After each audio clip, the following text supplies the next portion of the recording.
Hello student, welcome to BPSC corner. Friends, कैसे हैं आप सब? आई होप कि आप लोग अच्छे होंगे। और आज का वीडियो फ्रेंड, जो भी स्टूडेंट सीटेट पेपर 2 देने जा रहे हैं कक्षा 6 से 8 के लिए, उनके लिए ये जो है पीवाईक्यू है, प्रीवियस ईयर क्वेश्चंस है, जिसका जो है आपका ये पेपर 28 जुलाई 2013 को कंडक्ट करवाया गया था, जो आपको दिखाई दे रहा है। और इसके अंतर्गत जो है हम बाल विकास एवं शिक्षा शास्त्र के जो 30 क्वेश्चंस आपसे पूछे गए थे, उन सभी सवालों को इस वीडियो में हम सॉल्व करने जा रहे हैं। तो फ्रेंड्स, आप लोगों को पता चल गया होगा, इस बार जो है बीपीएससी फेज़ 2 में जो है सीटेट अपीयरिंग कैंडिडेट्स को मौका नहीं मिल पा रहा है, तो इसके लिए ज़्यादा दुखी नहीं होना है। फिर जो होता है नेक्स्ट वैकेंसी जब भी आएगी, आप उसके लिए जो है एलिजिबल हो जाएंगे। इसलिए सीटेट पेपर 2 पास कर लीजिए। जो भी कैंडिडेट न्यू तरीके से इस बार बैठ रहे हैं इस एग्ज़ाम में, उसके लिए बहुत इंपॉर्टेंट हो जाता है प्रीवियस ईयर क्वेश्चन सॉल्व कर लेना, प्लस जो है एनसीईआरटी के बुक को जो है अच्छे से पढ़ लेना। तो फ्रेंड्स, आप इस बात को अच्छे से ध्यान में रखिए, क्योंकि पेपर जो है काफ़ी दिन ब दिन हार्ड होता जा रहा है। ऐसे प्रीवियस ईयर क्वेश्चंस को भी सॉल्व करना उतना ही ज़रूरी है। तो शुरू करते हैं आज का इम्पॉर्टेंट वीडियो और देखते हैं आज के महत्वपूर्ण सवालों को, जो कि आपका 28 जुलाई 2013 को पूछा जा चुका है। फ्रेंड्स, तो शुरू करते हैं आज का इम्पॉर्टेंट वीडियो। और वीडियो शुरू करने से पहले जो भी लोग स्टूडेंट नए आए हैं मेरे चैनल पर, प्लीज़ मुझे सपोर्ट करने के लिए लाइक, शेयर और सब्सक्राइब कर दीजिए, ताकि जो भी वीडियो मैं अपलोड करूँ आप लोगों को नोटिफिकेशन उसका जो है पहुंच जाए। तो फ्रेंड्स, शुरू करते हैं। आज का हमारा पहला सवाल है, निर्देश दिया गया है 130 तक के सवालों के लिए सबसे उचित विकल्प चुनकर निम्नलिखित प्रश्नों के हमें जो है उत्तर को देना है। तो देखते हैं आज के पहले सवाल को। पहला सवाल जो है आपका, निम्नलिखित में से कौन सी बहुबुद्धि सिद्धांत की आलोचना है, आपको यह बताना है। ऑप्शंस दिया गया है। ऑप्शन में है आपका, बहुबुद्धि केवल प्रतिभाएं हैं जो पूर्ण रूप से बुद्धि में विद्वान रहती हैं। ऑप्शन 2 में है, बहुबुद्धि शिक्षार्थियों को अपनी रुझान को खोजने में मदद उपलब्ध कराती है। ऑप्शन 3 में था आपका, यह व्यवहारिक बुद्धि पर आवश्यकता से अधिक बल देती है। या ऑप्शन 4 में है, यह अनुभाविक साक्ष्यों को बिल्कुल भी समर्थन नहीं दे सकता। तो क्या हो जाएगा इसका राइट आंसर? तो 1 का जो आंसर हो जाएगा इसमें, बहुबुद्धि सिद्धांत की आलोचना है, इसमें ऑप्शन 1 में की गई है। बहुबुद्धि केवल प्रतिभाएं हैं जो पूर्ण रूप में बुद्धि में विद्वान रहती हैं। ऑप्शन 1 जो है आपका इसका राइट आंसर हो जाएगा, क्योंकि बहुबुद्धि केवल प्रतिभाएं हैं जो पूर्ण रूप से बुद्धि में विद्वान रहती हैं। बहुबुद्धि सिद्धांत की आलोचना हो सकती है, क्योंकि बहुबुद्धि के सिद्धांत में जो है गार्डनर ने स्पष्ट किया था कि बुद्धि का जो स्वरूप होता है एकाकीय, सिंगुलर ना होकर बहुकारकीय होता है। तो इस प्रकार से आपका ऑप्शन 1 हो जाएगा राइट। चलिए अब देख लेते हैं क्वेश्चन नंबर 2 को। 2 में दिया है आपका, निम्नलिखित में कौन से युग्म के सही होने की संभावना सबसे कम है। आपको जो ऑप्शन दिया गया है उसमें से चूज करना है जो आपका सबसे कम है संभावना सही होने की। तो जब आप ऑप्शन को सही ढंग से देखेंगे फ्रेंड्स, तो आप पाएंगे जो इसका ऑप्शन 4 है, यह जो हो जाएगा सही होने की संभावना सबसे कम है।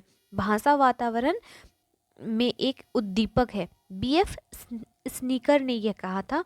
यह कथन जो है फ्रेंड्स गलत है, क्योंकि स्नीकर जो थे एक व्यवहारवादी मनोवैज्ञानिक थे। चलिए नेक्स्ट देख लेते हैं अगले सवाल को। अगला सवाल है आपका, सामाजिक भूमिकाओं के कारण ना कि जीव वैज्ञानिक संपत्ति के कारण सौंपी गई विशिष्टताएं डैश कहलाती हैं। तो किसके कारण कहलाती हैं ये? जेंडर भूमिका रूढ़िबद्धता के कारण। फ्रेंड्स, ऑप्शन 3 हो जाएगा इसका राइट आंसर। नेक्स्ट देख लेते हैं क्वेश्चन नंबर 4 को। इन सभी सवालों को आप एक बार अच्छे से पढ़ लीजिए फ्रेंड्स, क्योंकि अगर क्वेश्चन रिपीट होंगे तो आपसे गलत नहीं होगा। चलिए क्वेश्चन नंबर 4 में है, निम्नलिखित में कौन सा अधिगम को अधिकतम करने के लिए सर्वाधिक उचित है। तो ये इसका राइट आंसर हो जाएगा, शिक्षिका को अपनी संज्ञानात्मक शैली के साथ साथ अपने शिक्षार्थियों की संज्ञानात्मक शैली की पहचान करनी चाहिए। इस प्रकार से ऑप्शन 1 जो हो जाएगा इसका राइट आंसर हो जाएगा। चलिए अब देख लेते हैं क्वेश्चन नंबर 5 में। पूछा गया था आपसे, डैश के अतिरिक्त निम्नलिखित सभी सीखने के रूप में आकलन को बढ़ावा देते हैं।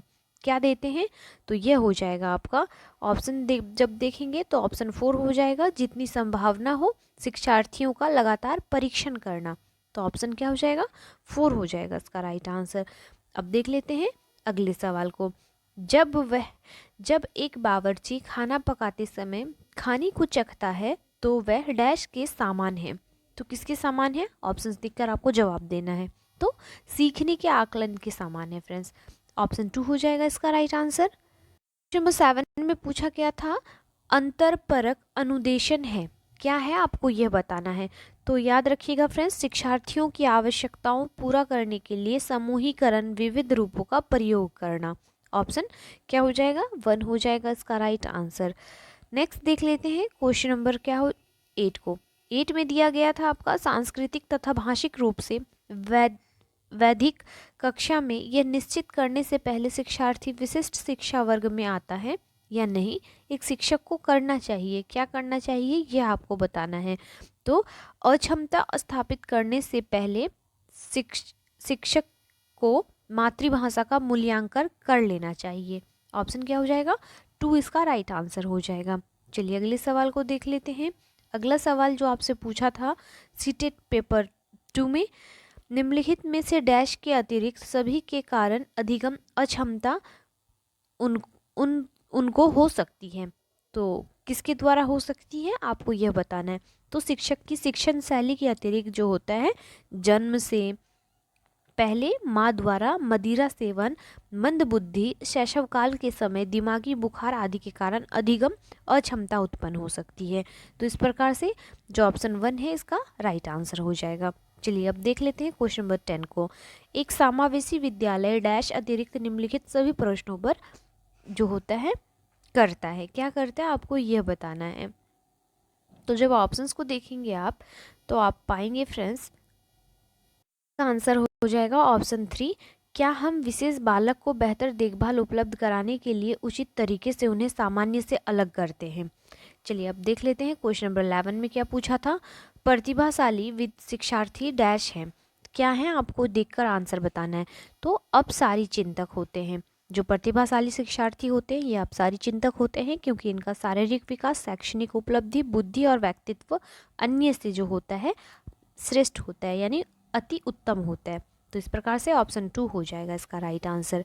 चलिए अब देख लेते हैं क्वेश्चन नंबर 12 को। 12 में दिख रहा है आपका छायांकित क्षेत्र सामान्य वितरण में उन शिक्षार्थियों को प्रदर्शित करता है जो डैश में आते हैं। देखिए एक आपको फिगर दिया गया है फ्रेंड्स, उच्च प्रेरणा, उच्च सर्जनात्मकता और उच्च बौद्धिकता। अब आपको क्या करना है, यहाँ पे बताना है ऑप्शंस में क्या आंसर क्या होगा इसका। तो फ्रेंड्स इसका राइट आंसर जो दिया गया है आपका ये ऑप्शन 3 दिया गया है। चलिए अब देख लेते हैं क्वेश्चन नंबर 13 को।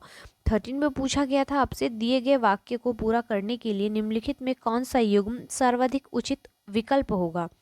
जब बच्चे उन गतिविधियों में शामिल होते हैं जो डैश होती है तब वे जल्दी डैश करते हैं। तो ऑप्शन देखकर आपको फिर से आंसर को बताना है फ्रेंड्स। तो ऑप्शंस जब पढ़ेंगे तो इसका राइट आंसर हो जाएगा वास्तविक जीवन में उपयोगी और तब वे जल्दी सीखा करते हैं। तो इस प्रकार से जो 2 डैश है वहाँ पर वास्तविक जीवन में उपयोगी तथा सीखा ये दोनों शब्द आ जाएंगे। अब क्वेश्चन नंबर 14 को देख लेते हैं। CBSE शिक्षार्थियों के लिए व्यक्तिगत गतिविधियों के स्थान पर सामूहिक गतिविधियों की संतुष्टि करती है। ऐसा करने के पीछे विचार हो सकता है। ऑप्शंस देख लेते हैं क्या दिया गया है।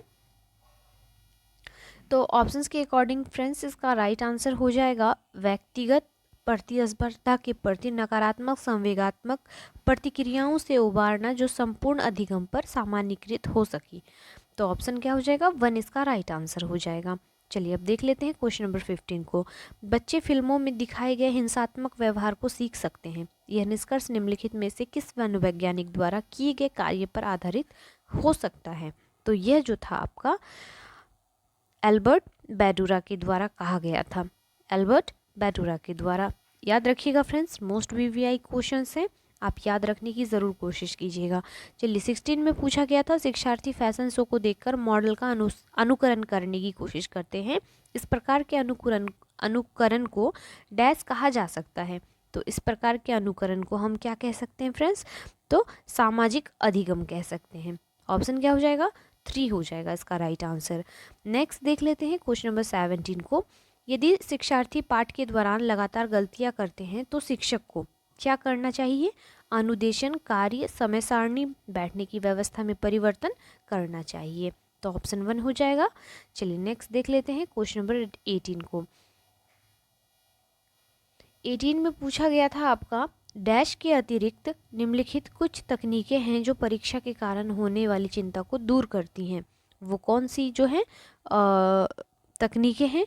तो परिणाम के बारे में बहुत कुछ अधिक सोचना, यह जो है आपका परीक्षा के कारण होने वाली चिंता को दूर करती है। तो ऑप्शन 2 हो जाएगा इसका राइट आंसर। चलिए 19 में पूछा गया है, ब्लूम की टैक्सोनॉमी डैश की पदानुक्रमिक व्यवस्था है। तो कौन सी ब्लूम की टैक्सोनॉमी की पदानुक्रमिक व्यवस्था है फ्रेंड्स? तो यह हो जाएगा आपका संज्ञानात्मक उद्देश्यों। नेक्स्ट देख लेते हैं क्वेश्चन नंबर 20 को। 20 में पूछा था, अ ब स 3 शिक्षार्थी हैं जो अंग्रेजी पढ़ते हैं और को यह विषय रोचक लगता है और वह सोचता है कि उसके भविष्य में सहायक होगा। ब अंग्रेजी इसलिए पढ़ती है क्योंकि वह कक्षा में पहला स्थान प्राप्त करना चाहती है। स अंग्रेजी विषय इसलिए पढ़ता है क्योंकि उसका प्राथमिक सरोकार उत्तीर्ण होने वाले ग्रेड्स प्राप्त करना है। अ ब और स के उद्देश्य क्रमशः हैं। तो क्या है आपको यह जो है ऑप्शन देखकर बताना है। तो फ्रेंड्स इसका राइट आंसर हो जाएगा निपुणता, निष्पादन, निष्पादन, उपेक्षा। चलिए नेक्स्ट देख लेते हैं क्वेश्चन नंबर 21 को। हालांकि यह स्पष्ट रूप से उसकी सुरक्षा आवश्यकताओं के उल्लंघन में था, कैप्टन विक्रम बत्रा अपने देश को बचाने के लिए दौरान कारगिल युद्ध में मारे गए। संभवतः उन्हें डैश था या थी। तो क्या थी इसका राइट आंसर आपको बताना है। आंसर हो जाएगा आत्मसिद्धि की प्राप्ति। फ्रेंड्स जो कैप्टन विक्रम बत्रा थे, आत्मसिद्धि की प्राप्ति थी इनको, क्योंकि वे अपने देश को बचाने के लिए कारगिल युद्ध के दौरान शहीद हो गए थे, जबकि उन्हें इस बात का एहसास था कि उनका कार्य उनकी सुरक्षा आवश्यकताओं का स्पष्ट उल्लंघन था। चलिए नेक्स्ट देख लेते हैं क्वेश्चन नंबर 22 को। प्रतिक्रिया का विलोप होना निम्नलिखित में से किसके बाद अधिक कठिन है? तो यह जो हो जाएगा आंशिक पुनः वर्णन के द्वारा। ऑप्शन क्या हो जाएगा? 1 हो जाएगा इसका राइट आंसर। चलिए नेक्स्ट देख लेते हैं क्वेश्चन नंबर 23 को। 23 में पूछा गया था आपका, डैश के द्वारा निपुणता अभिविन्यास को प्रोत्साहित किया जा सकता है। तो कैसे किया जा सकता है? तो शिक्षार्थियों के व्यक्तिगत प्रयासों पर ध्यान केंद्रित करने से जो होता है आपको, शिक्षार्थियों के व्यक्तिगत प्रयासों पर ध्यान केंद्रित करने के द्वारा निपुणता अभिविन्यास को प्रोत्साहित किया जा सकता है। तो ऑप्शन 1 था आपका राइट आंसर। चलिए अब क्वेश्चन नंबर 24 में पूछा गया था, निम्न में किसका मिलान उचित है, आपको यह बताना है। तो ऑप्शंस देखने पर सामाजिक विकास, वातावरण, यह जो हो जाएगा आपका करेक्ट मिला हुआ है ऑप्शन में, तो याद रखिएगा।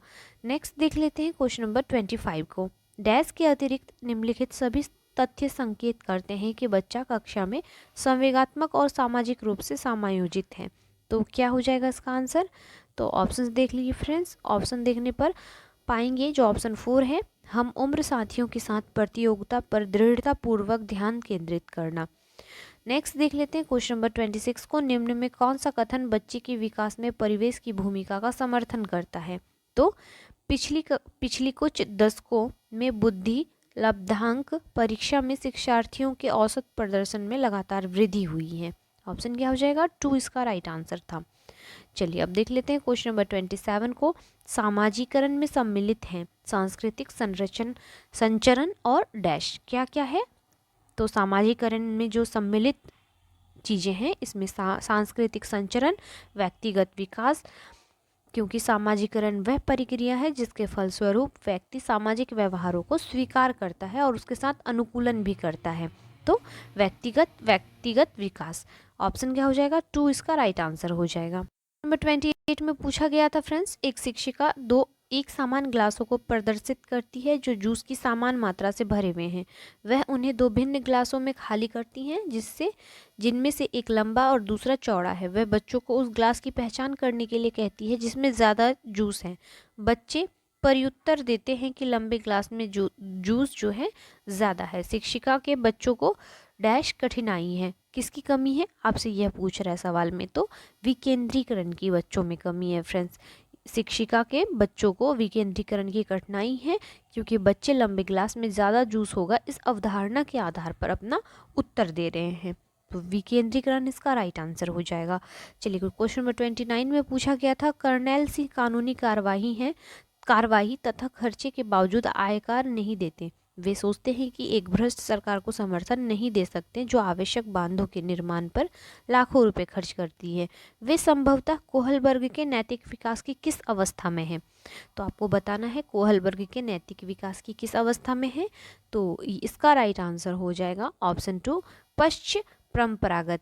जो कर्नेल सिंह है यह संभवतः कोहलबर्ग के नैतिक विकास की पश्च परंपरागत अवस्था में है, क्योंकि यह सिद्धांत भी सैद्धांतिक स्तर के रूप में जाना जाता है फ्रेंड्स, और इसमें व्यक्ति स्वयं के परिप्रेक्ष्य में समाज के दृष्टिकोण को पूर्वता से ले सकता है। चलिए अब क्वेश्चन नंबर 30 में जो लास्ट क्वेश्चन पूछा गया था आपका, जो बुद्धि सिद्धांत बुद्धि में सम्मिलित मानसिक प्रक्रियाओं और बुद्धि द्वारा लिए जा सकने वाले विविध रूपों को शामिल करता है, वह है क्या है, आपको यह बताना है।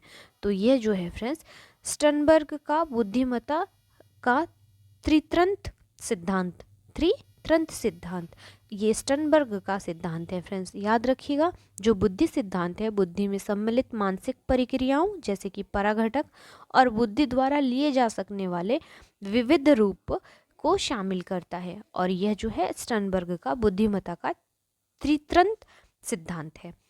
तो ऑप्शन क्या हो जाएगा इस प्रकार से 2 हो जाएगा इसका राइट आंसर। और फ्रेंड ये रहे आज के वीडियो के कुल 30 क्वेश्चन जो शिक्षा शास्त्र से और बाल विकास से पूछा गया था आपके सीटेट में। तो फ्रेंड वीडियो कैसा लगता है प्लीज़ फीडबैक दिया कीजिए, और अच्छा लगता है तो प्लीज़ आप ज़्यादा से ज़्यादा सपोर्ट करने के लिए लाइक शेयर और सब्सक्राइब कर लीजिए। और मिलते हैं नेक्स्ट वीडियो में, तब तक के लिए थैंक यू।